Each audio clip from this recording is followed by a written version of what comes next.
দাড়ি কাটবে না না বললে হবে না তো। আর কাটবে না কেন? একটা ফটো তুলো। হ্যাঁ দাড়িটা কেটে দেবো, ওইটাতে দাড়িটা কেটে দেবো। একা কেটে নেবে? কি করবে? হ্যাঁ দাড়ি কাটবে। আসতে কোন এই দাড়িটা কাট, রেজারটা উল্টো দিতে কর, তুই উল্টো দিতে কর।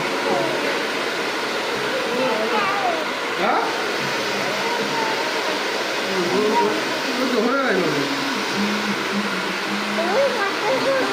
আমার কাছে কাটবে? এর কাছে কাটবে আবার। ঠিক আছে, আচ্ছা কাট কাট তো নড়বে না।